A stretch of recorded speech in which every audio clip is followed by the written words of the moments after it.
Thank you. And congratulations, champions. I'm really thrilled to be here.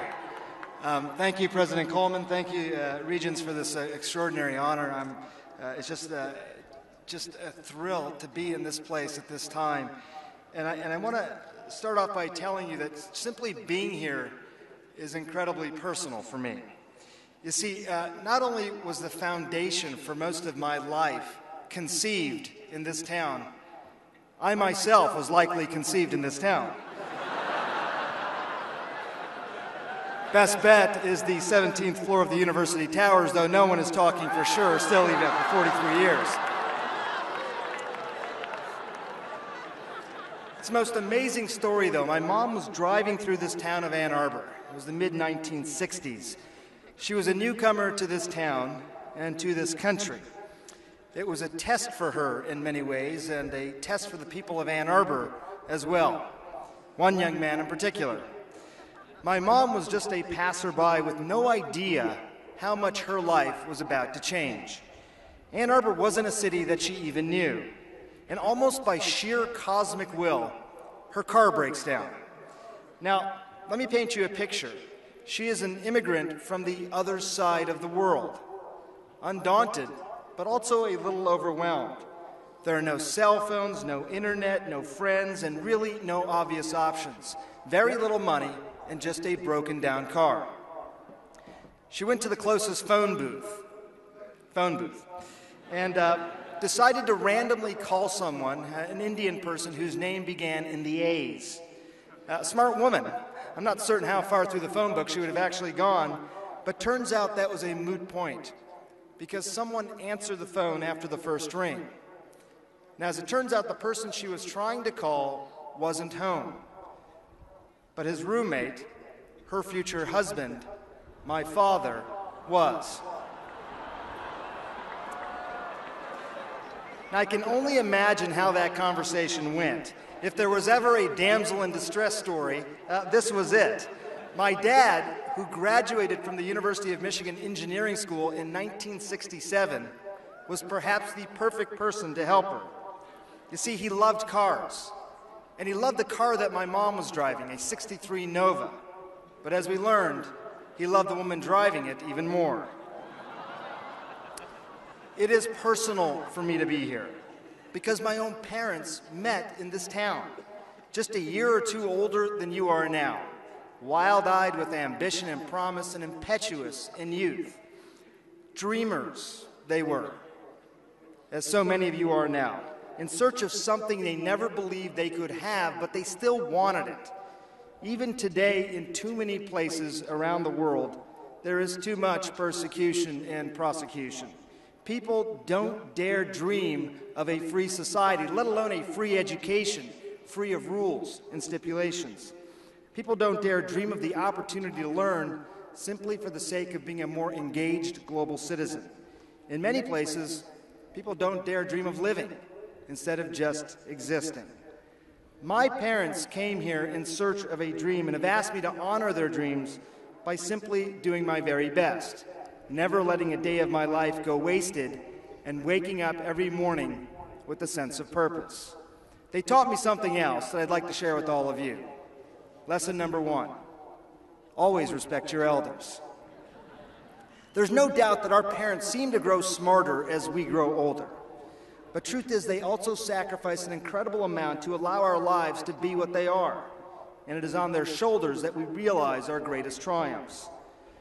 My parents are here today, and I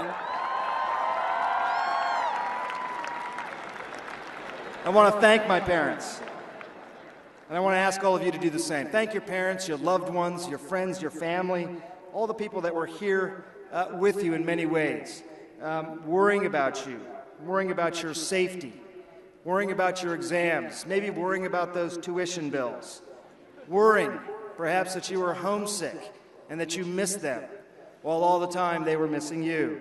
Worrying, as my parents did, that I would be just another face in the crowd, unwilling or unable to realize my legacy. Maybe worrying one day they'd get a call they didn't want, perhaps from President Coleman, or maybe even the Ann Arbor Police. Sorry about that, Mom and Dad. Michigan graduates, I come here with the full knowledge that I am but a formality in an otherwise very busy, important, monumental day. So I want to do something for you that you may otherwise forget to do, something I wished I'd started doing earlier in my own life. I want you to, right now, just take a moment. Just stop, reflect, and take it all in. Take all of this in. We do not think of our lives in a linear way.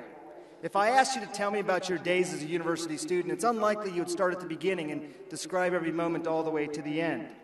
We remember series of moments, memorable moments, and together these moments make up the meshwork of our lives. So lesson number 2, graduates, make each moment count. Don't deprive yourself. Don't impose too many rules. Every now and then, eat a real omelet or a raisin French toast at Angelo's. And when you do, enjoy every last bite. Have real ice cream at Stucci's. And know that you're indulging and savor it. And graduates, if beer is your thing, drink a real beer at Ashley's. And if I see you out tonight, I'll even buy you one.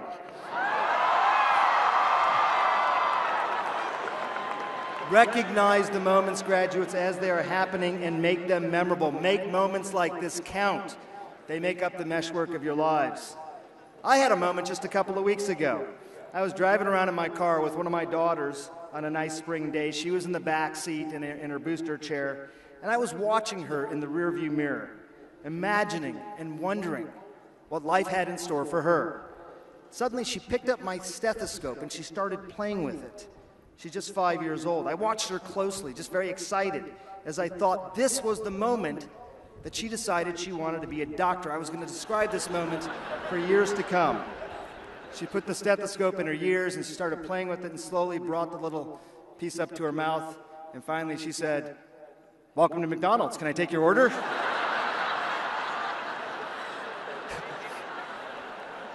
The moments aren't always what you expect. But it means so much to me to be invited back into your house. Your very, very, very big house. I love this place so much. I have literally traveled all over the world, to every continent, more than 100 countries, and I love this place most of all.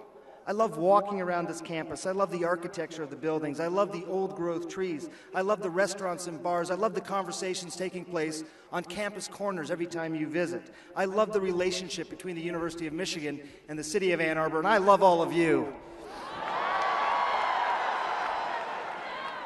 Now, admittedly, since I left Michigan, you've had 3 presidents, the First Lady, and the head of the United Nations as your commencement speakers. Not bad. But I have something none of them did. I am a true blue Wolverine. I am one of you. And I am at home today in front of you.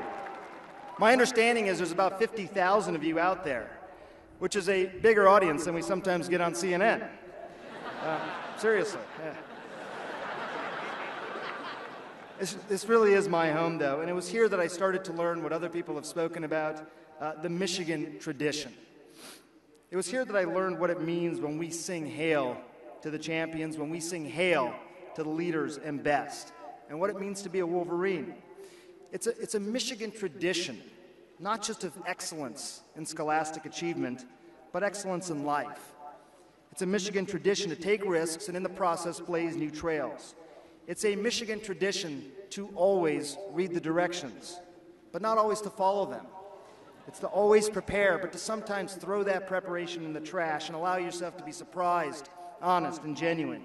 It's a Michigan tradition to make history and change the world, to be immortal, not as in living forever, but as in never being forgotten.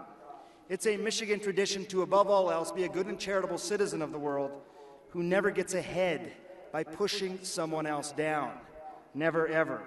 It's a Michigan tradition to be a true blue Wolverine and to recognize that from this day forward, lesson number 3, if you ever cheer for another team in competition with the Wolverines, then some 500,000 alumni will hunt you down, find you, and paint you maize and blue. And by the way, if your future significant other doesn't understand your zealotry, bring them here to this very big house. So what does it mean to be a champion? What does it take to be the leaders and best? They are people who learn from their mistakes. I guarantee you they are not people who don't make them. Infallibility is not a virtue. They are not people who always know the right answers, but they know how to ask the right questions and are never embarrassed to do so. They never shy away from obstacles and instead show tremendous resilience in the face of these barriers, with the full recognition that we soar highest only when truly challenged. Also, lesson number 4, graduates, in the immortal words of Oscar Wilde, champions always forgive their enemies, because nothing annoys them more. Life moves fast, graduates. It's hard to believe that it's been more than 20 years since I sat where you are now. I started asking myself a question many years ago at a time when I was covering a war in a faraway land. It was in the middle of this Shamil sandstorm in Iraq, and it was a day when we could not see our hands in front of our face. It was a day when we lost all of our air protective cover. It was a day that suddenly turned into night. And I still remember this young lieutenant came running into our dusty desert tent. We are being overrun.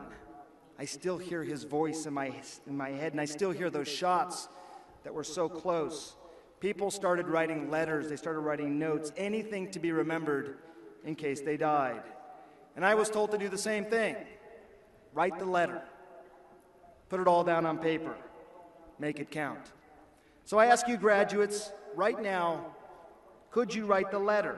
To whom would you write? What would you say? Summarize your life in a few short moments near its end.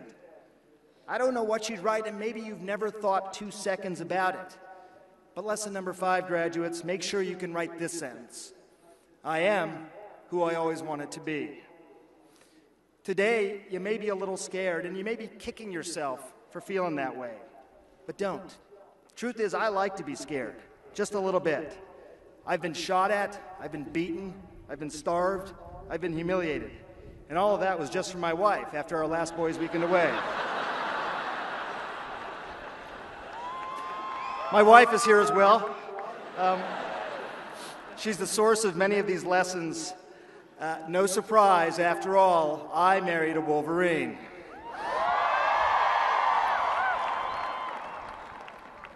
I think being scared is good. And I think the corollary is also true. Never being scared is bad. Too safe, too careful, not enough risk, not enough living, too much talking, not enough action. I like to live on the border of being pushed harder than ever, doing the best work I've ever done, and being completely out of control. I learned when I was around your age that was the sweet spot for me. Now, I'm not talking about playing games with your life. I'm talking about imagining things you never thought possible. I'm talking about savoring it when someone tells you, no, it can't be done. Because you know deep down, you now have an opportunity to do the impossible. I've been told no more times than I can count. I was too small. I was too dumb. I stammered too much. I lacked talent. I was incapable of understanding. I was socially awkward. I had too much of a Midwestern accent, and I sure did have a funny-sounding name.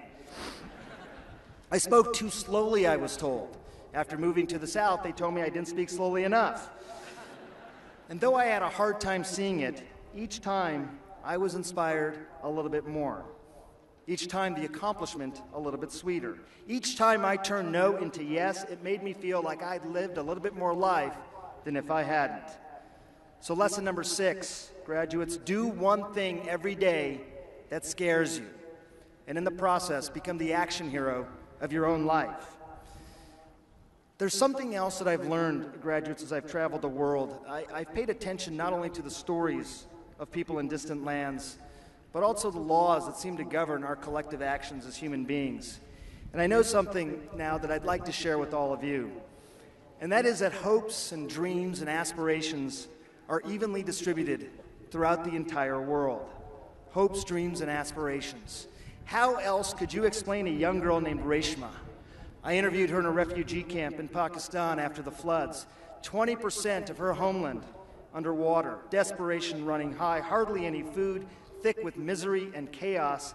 And I see this young girl sitting in a small tent doing her schoolwork. It nearly made me cry. She wants it, even as the laws of the universe are conspiring against her. Hopes, dreams, and aspirations. A man named Dean in Haiti. I went to visit him after the earthquake. I had first met him just after he'd had both of his legs amputated. Come with me, he shouted. And I watched him walk with his prosthetic legs over this bumpy Port-au-Prince road. He grabbed this transistor radio, turned on the music, and started to dance in the sunlight. It was a moment. On his prosthetic legs, he wasn't going to just walk. He wasn't even going to just run. He was going to dance. Lesson number 7, graduates. Hopes, dreams, and aspirations, they are distributed evenly throughout the entire world, but what is not is justice, opportunity, and working systems. There is still too much injustice in the world, graduates, and I think we all need to spend more time thinking about it, addressing it the best that we can, and feeling compelled to act. You know, a few years ago, I decided that I wanted to spend my life tipping the scales in favor of hope, dreams, and aspirations. Tipping the scales, graduates, and I wonder if you'll please help me do that. 7 lessons, graduates, and let me add 2 more. Lesson number 8, don't worry so much about the future. Many of you don't know for sure at 22 what you really want to do with your life, and I'm still not 100% sure at 42. Don't let money dictate your decisions, and remember what it was that made you happy before everyone else started trying to define it for you. You know what makes your heart swell. You know what makes your breath catch in your throat. You know what makes your chest tighten with anticipation. Go get that, graduates. You deserve that. Also, graduates, after today, lesson number 9, wake up with a sense of purpose. The Japanese call it ikigai, something to live for. Wake up every morning with a plan to contribute something to society. It may be big, it may be small, but make it count.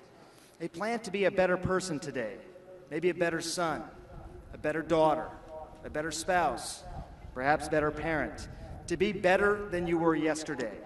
No days unwasted means having a plan to make it so. Also, after today, graduates, especially after this day, ikigai will also mean being an even better friend. Today, many of you have to say goodbye. You've got to say goodbye to this field. You've got to say goodbye to this big house. Goodbye to this magical place at a truly remarkable time in your lives. You don't get this time back. It's gone, but the friends that shared this journey with you are still there, even though you won't get to see them every day. Final lesson, then, graduates of 2012, lesson number 10. Of the few touchstones that you hold close to your heart, place lifelong friendships right there at the very top. Appreciate these friendships. Nurture them. Make them grow, and realize that as you get older, these friendships will become some of the most valuable things you have in your life. Fly around the world, graduates, for the weddings of your friends. Be there for the births of their children, and always answer the call in their times of need. Thank you so much for having me in your house and also in your home. And when you walk off this field today, you won't just be graduates. You'll also be champions. You'll be the leaders and the best. I salute you. I welcome your commencement into our faithful Michigan alumni. And it is worth saying this again, graduates. While you may one day forget this moment, I never ever will. Go Blue. Love you.